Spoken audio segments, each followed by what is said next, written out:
साथियों नमस्कार। बहुत से सैनिक ऐसे हैं जो कंफ्यूज्ड हैं। 10 साल सर्विस है, 12 साल सर्विस है, 14 साल सर्विस है, 9 साल सर्विस है, 5 साल सर्विस है, और वो एक ऐसी डिसेबिलिटी लेकर के बैठ गए हैं जिसकी वजह से उनके अंदर काफी मानसिक तनाव भी बैठ गया है, क्योंकि उस डिसेबिलिटी में किसी भी प्रकार की डिसेबिलिटी पेंशन लागू नहीं है। जी हां दोस्तों, आज हम कवर करेंगे एडीएस केस में अगर आप लो मेडिकल कैटेगरी होते हैं तो आपको क्या नुकसान है, क्या आपको मिलेगा, और आपकी 15 साल सर्विस भी नहीं है तो क्या हो सकता है आगे चल के। क्या सर्विस पेंशन मिलेगी, क्या मिलेगा अगर सर्विस पेंशन नहीं मिलेगी तो आज इसी पर विस्तार से चर्चा करेंगे। चैनल पर नए हैं तो दोस्तों सब्सक्राइब कर लें, नोटिफिकेशन बेल को ऑल पर क्लिक कर लें। दोस्तों, आपकी यूनिट में आप शराब पीते हुए पकड़े गए, अनऑथराइज सोर्स से पकड़े गए, या शराब के नशे में पकड़े गए, या ड्यूटी के दौरान आपने शराब का सेवन कर लिया और आप पकड़े जाते हैं, तो आपके यूनिट वाले आपको मेडिकल अथॉरिटी के पास रेफर करते हैं और आपकी मेडिकल कंडीशन को इवेलुएट करने के लिए मेडिकल अथॉरिटी अपना काम स्टार्ट कर देती है। इवेल्युएशन में अगर पाया जाता है कि आपने जो है ज्यादा ही शराब पी ली है तो आपको एडीएस कैटेगरी दे दी जाती है और आप एस कैटेगरी में आ जाते हैं।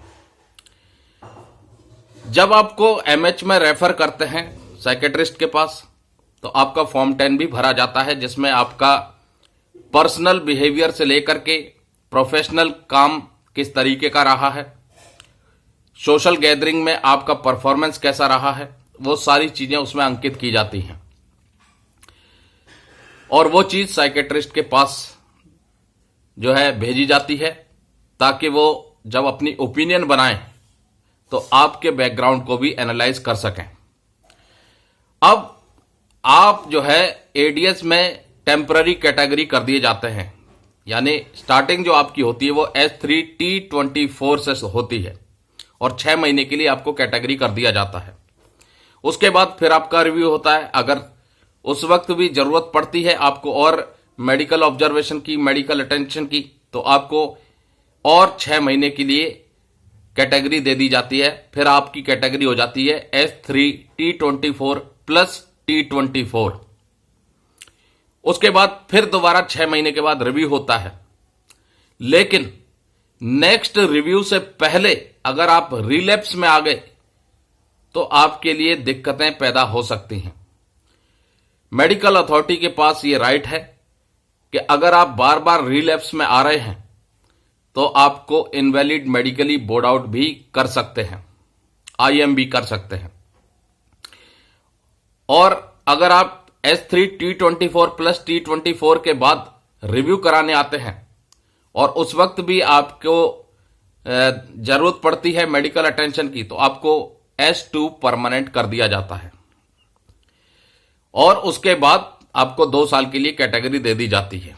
अब इस 2 साल के दौरान अगर आप रिलैप्स में आ गए तो इनवैलिड मेडिकली बोर्ड आउट भी किया जा सकता है मेडिकल अथॉरिटी के द्वारा। अब दोस्तों, आपकी सर्विस 15 साल नहीं है और आईएमबी के लिए मेडिकल अथॉरिटी ने लिख दिया, ऐसे में आपको क्या मिल सकता है। तो सबसे पहले तो आप इस चीज को समझ लें, सर्विस पेंशन आपको नहीं मिलेगी। क्यों?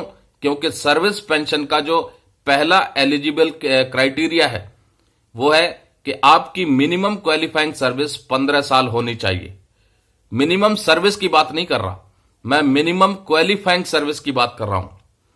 नॉन क्वालिफाइंग सर्विस भी होती है। अगर आप बीच में कभी सर्विस के दौरान AWL, OSL या RI काट चुके हैं तो वो पीरियड भी आपका माइनस हो जाएगा सर्विस में से, क्योंकि वो पीरियड आपका काउंट होगा as a non qualifying service. तो सर्विस पेंशन के लिए जो आपको चाहिए वो है मिनिमम क्वालिफाइंग सर्विस 15 साल। अब 15 साल से पहले आप एडीएस में कैटेगरी हो गए, मेडिकल अथॉरिटी ने कहा कि भाई आपका आईएमबी होगा और आईएमबी प्रोसीडिंग्स आपकी स्टार्ट हो जाती हैं और सब्सिक्वेंटली आपका आईएमबी भी हो जाता है और आपका डिस्चार्ज ऑर्डर भी आ जाता है। अब आपके मन में सवाल होते हैं कि अब आपको क्या क्या मिल सकता है, जो आपने सर्विस दी है उतने साल का आपको क्या बेनिफिट मिलेगा। तो दोस्तों, आपका आईएमबी करेंगे यानी इनवैलिड मेडिकल बोर्ड आउट, तो आपको इनवैलिड पेंशन मिलेगी 10 साल के ऊपर अगर आपकी सर्विस है तो, और इनवैलिड पेंशन आपकी मिनिमम जो पेंशन है वो मिलेगी, और उसके ऊपर डियरनेस रिलीफ। लेकिन आपको ग्रेच्युटी मिलेगी क्योंकि आपकी 5 साल की सर्विस हो चुकी है। आपको कैंटीन फैसिलिटी मिलेगी, आपको मेडिकल फैसिलिटी मिलेगी, ईसीएचएस की सुविधा मिलेगी, लेकिन कम्यूटेशन नहीं मिलेगा। कम्यूटेशन इसलिए नहीं मिलेगा क्योंकि आपने मिनिमम क्वालिफाइंग सर्विस पेंशन की जो 15 साल है वो नहीं की, इसलिए आपको कम्यूटेशन नहीं मिलेगा। तो दोस्तों, उम्मीद करते हैं कि ये जानकारी आपको पसंद आई होगी, और गहराई से जानकारी पाने के लिए और भी बेहतर जानकारी के लिए आप हमें इस नंबर पर कांटेक्ट कर सकते हैं, चार्जेबल है। और दूसरा दोस्तों, अपनी सेहत को बढ़िया बनाइए, किसी भी तरह के नशीले पदार्थ से दूर रखिए, अपने सर्विस को सुरक्षित रखिए, अपने कैरियर को सुरक्षित रखिए। नमस्कार, जय हिंद, जय भारत दोस्तों।